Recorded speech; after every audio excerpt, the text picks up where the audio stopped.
And there he is. Howard, welcome. Darren, thank you. Great to be here. We both got sent to the wrong room, but we're here now, and we're here to talk about how digital technology is empowering advisors. So first off, the introductions. I'm Darren Matt, editor of Wealth Professional Canada magazine, and of course, joining me is Howard Atkinson, CEO of Pascal WealthTech. Howard, thanks again for being here. Yeah, my pleasure, Darren. So as I was sort of saying to our viewers off the top, in today's session, we're going to go through it and run through quite a few questions in a short amount of time. For anybody who's watching, if there's anything that you want to ask or that pops into your mind, we do encourage you to visit the Pascal WealthTech booth during the networking session, where Howard and I will be to sort of continue conversations and answer any questions that you might have. So with that, Howard, let's jump right in. I wanted to sort of start with a little bit about Pascal WealthTech, their experience in this area, and why it was something you wanted to be involved in. Right. Well, thanks, Darren. Well, I've spent over 30 years in financial services, specifically in the wealth management area. And many of our viewers will be surprised to learn that when I started as a financial advisor in an era where you actually hand wrote buy and sell tickets. So the buy tickets were blue and the sell tickets were pink. And then you gave these paper-based tickets to a teletype operator who then routed the trades through head office if they're mutual funds or bond trades, or directly to the floor traders on the TSE if they were equity trades. And in fact, the big technology news in our branch early on back then was we were going to get our first fax machine. So it's hard to believe all of that today. But since that time, I've spent the balance of my career working with financial advisors right across Canada. And I firmly believe that advisors are critical to helping Canadians build their personal wealth. And therefore, it's really important to help empower financial advisors to do just that. And the best way to do that is to always be on the leading edge of what's new in investment management. From introducing the first iShares ETFs at Barclays Global Investors to leading ETF innovation at Horizons, and most recently launching the first OSC-approved Bitcoin fund listed on the TSX as a chair of 3IQ, I've recognized that you need to lead the way if you want to have success. You know, as Brian Solis, the world-renowned digital analyst, recently said, you want to be a person who makes change happen, not a person who has change happen to them. Pascal is one of these incredible opportunities to develop a fully integrated digital wealth management platform that future-proofs the advisor practice. I can't think of anything currently more exciting and more important to the wealth management community. Well, that's great. And I think, before we get too far into this, I think we should probably start with, what a digital strategy is for financial advisors. It's a good question. It really, Darren, looks at the entire advisor practice, not just a single component of the practice. The existing technology is already too fragmented. There are an incredible amount of advisor digital tools, but having a tool or a series of tools is not a strategy. An advisor can end up with a bunch of tools that don't talk to one another, that you have to log in and out of throughout the day and operate outside of your compliance framework. Darren, the typical advisor is working with 6 different technology applications. This really isn't a solution. It can end up creating more compliance and efficiency issues for the advisor and firm. I think what you need to look at is the entire client journey to develop a digital strategy. You need digital tools for each part of that journey that integrate seamlessly to create a winning solution for advisors. Digital strategy needs to also include the client's digital experience. Clients want to be connected. They expect the advisor to deliver the same digital experience they get from other trusted brands that they interact with on a day-to-day basis. We can all think of those in our daily lives. My own aha moment came a few years ago when I served on the advisory board of a robo-advisor. I opened an account, funded it, and I monitored it all digitally, never touched a piece of paper. And each year on my birthday, I received an email wishing me happy birthday. Now that might not sound like a big deal, but at the time I had investment accounts with 4 different full service advisors. All were paper-based and none of them remembered my birthday. I thought there's got to be a solution to this problem. That's really interesting. Mm-hmm. Now, obviously, we've seen a lot of the shift happening in the last year, and I was kind of curious as to what you've noticed when it comes to the trends. Was this shift already kind of happening, to get more digital involved, and has the pandemic just merely acted as sort of an accelerator?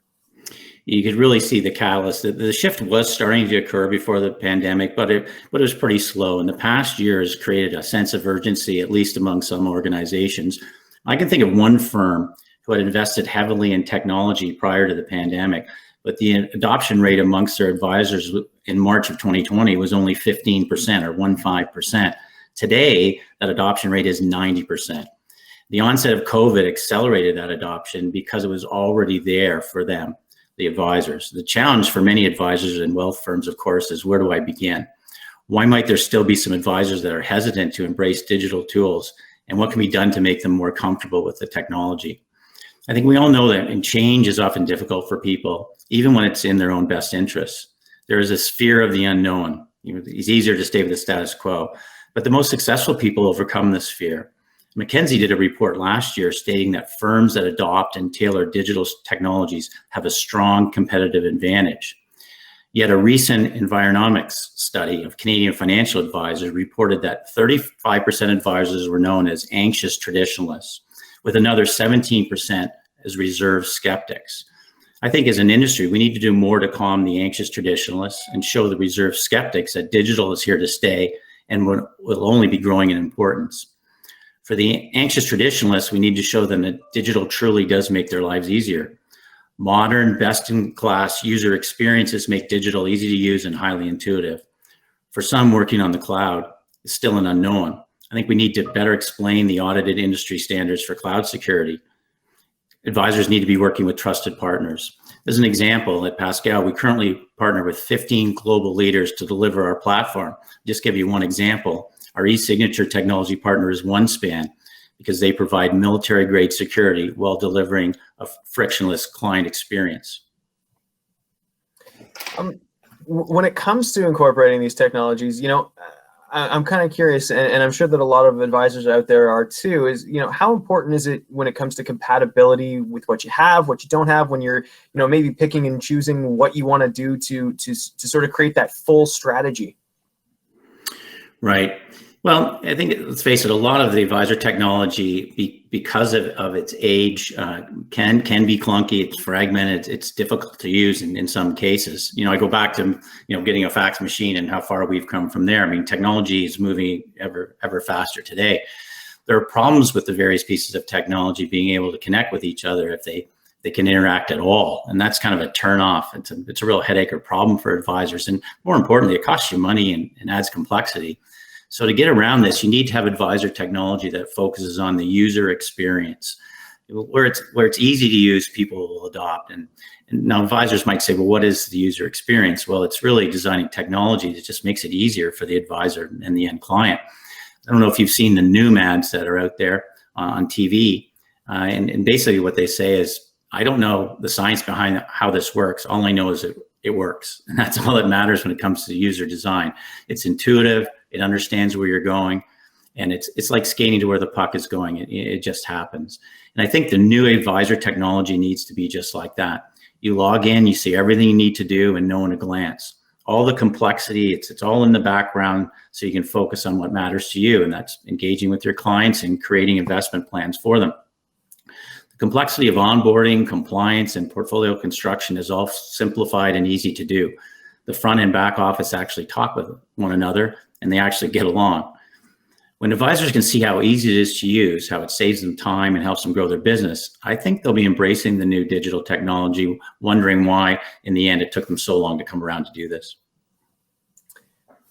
I kind of wanted to ask you about the other side as well. How critical, you were kind of touching on it there, is it that the tools that are being implemented are easy for clients to use as well, not just on the advisor side, but if you do want to have that interaction with clients, that they're going to find it simple to use and be wanting to use the tools that you're implementing as an advisor?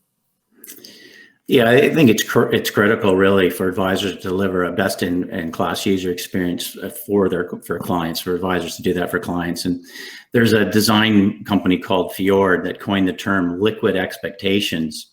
And what they mean by that is that the experience that customers get in one industry actually seeps over into an entirely different industry because they like the experience. So I mean, wealth management clients today are demanding the same experience they get from their other trusted brands. They want to be connected digitally to their advisor and their portfolio.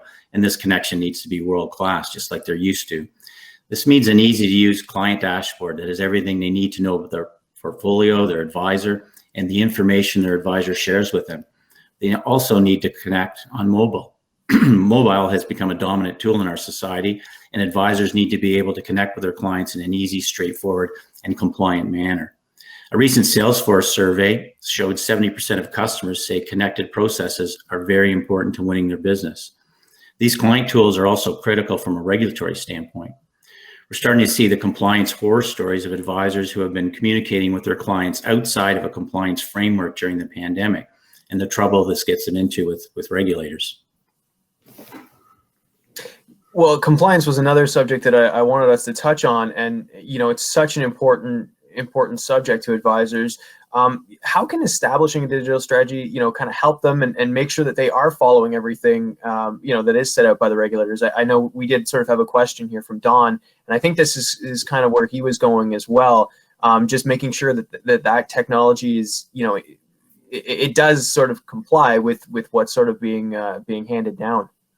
Right. Well, the digital strategy can help advisors streamline their compliance and get some peace of mind that everything that needs to get done is getting done. Checks and balances, you can't proceed to the next step until forms are filled out and the system allows you to go past it. So there's a natural compliance flow, built into the process. And as we discussed earlier, client communications are going to be a huge headache for advisors over the next 12 months. In the rush to communicate with clients during the pandemic, advisors turning to Zoom, texting, and other digital communication tools. The problem is these communications are mainly outside of your compliance framework. So not only is it a challenge for the advisor on the compliance side, but it can be also an inconvenience for the client. The idea here is that you need to be making things easier for your client as well as you. So a digital strategy helps you bring all your communications within your compliance framework. We're talking about KYCs and account opening, and some other issues advisors are going to need to keep on top of it. A digital strategy enables you to set KYC alerts, as I mentioned earlier, so that when the forms are filled out for the various account, and you keep on top of these regulatory obligations. There's also a push towards client know yourself. So using integrated behavioral finance tools, for example, can help investors better understand their investing motives and help advisors better communicate investment strategies. Now, this is a key part of what we're doing at Pascal with our Investor EQ behavioral finance tool. It lets you put your client right at the center of your practice and allows you to take care of some of these issues that are involved with the new CFRs coming in place. So this will be a hot issue for advisors, no doubt. It's a good question. Digital portfolio building tools to go beyond what I've talked about already, such as portfolio optimizers and portfolio comparison tools, can deliver a reasonable range of investment options and satisfy this regulatory requirement that's coming. To take this into a full digital strategy, you'll want those investments to link directly to the investor's risk profile so that you can instantly show they are risk appropriate. And then finally, these investment options need to get digitally documented so you have complete compliance records. This information can also be shared with the investor on their client dashboard, demonstrating your transparency and building trust with the clients. One other area I wanted to touch on was security, and we started off the top with maybe some advisors still being hesitant, and maybe security might be one of those things that's preventing them from sort of taking the leap and implementing a full digital strategy. I guess what should they be looking for when they're looking at different technologies to make sure that the information that they're uploading to it is protected? Right. I guess top of mind for both firms and clients today, the privacy issue, et cetera. 83% of respondents in a recent survey I saw for the Investment Advisors Association and the ACA compliance group said cybersecurity is the biggest compliance concern among firms. So, it's to your point. Clients need to know your technology is secure. Questions that come up often are, does your technology provider have detailed business continuity and disaster recovery plans? Some of these seem unnecessary until 14 months or so ago. What is their information protection and security program? Are these programs to audited industry standards? What are the vendor and supplier oversight programs? So By having all these processes and procedures in place, advisors can be confident their information is protected. I mean, obviously, wealth management is a serious business and contains, serious private information. So the technology companies that advisors partner with need to have teams with extensive backgrounds in capital markets technology to ensure that you can sleep at night. We are blessed at Pascal Technology because our COO, CIO has helped build 2 different stock exchanges in Canada.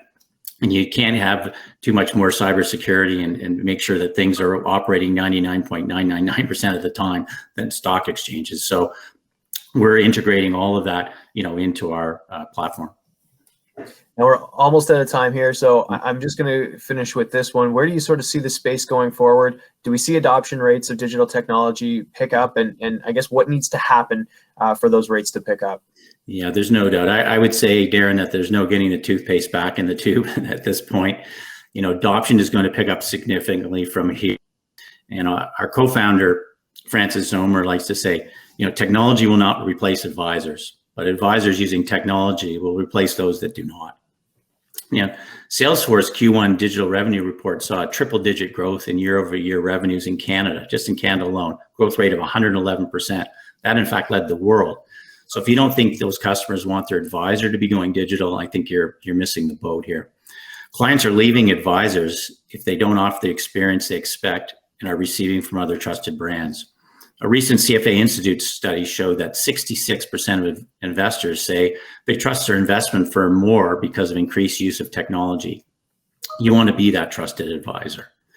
Wealth Professional, your own publication, recently had a story about advisors leaving a firm because their company didn't have the technology they needed for success. We're going to see more of these stories in the future as advisors demand that digital strategies be in place to help them realize their goals. As I mentioned earlier, a recent Taxis survey said that 82% of advisors found business development to be a challenge. These advisors are going to gravitate to firms that make it easier for them to grow their book. Rather than approaching this from a position of fear, let's have advisors embrace the change they need for positive reasons. Digital technology can deliver operational efficiencies to help advisors take back their time for their clients, time for family, time for things that matter most. You can always make more money, but you can't make more time. And just in closing, I think digital technology streamlines compliance, helping take the stress out of meeting regulatory requirements, can help you have better client relationships, increasing retention, and helping you get referrals. And digital technology can help you grow your practice with integrated marketing tools that make prospecting easier. I think it's an easy decision for advisors to ultimately make. You just have to decide to start. Great. And with that, I see Saveda has popped in. So that means we are all out of time for this lightning round. Absolutely. Thank you both so much. Howard, those were some inspirational words right there. And thank you, Pascal WealthTech, for your support on this event. Next up, we take a bit of a different spin. We have 2 amazing companies showcasing their platforms and their ease of use. Join Pascal WealthTech and Broadridge as they take a deep dive into the works of their platform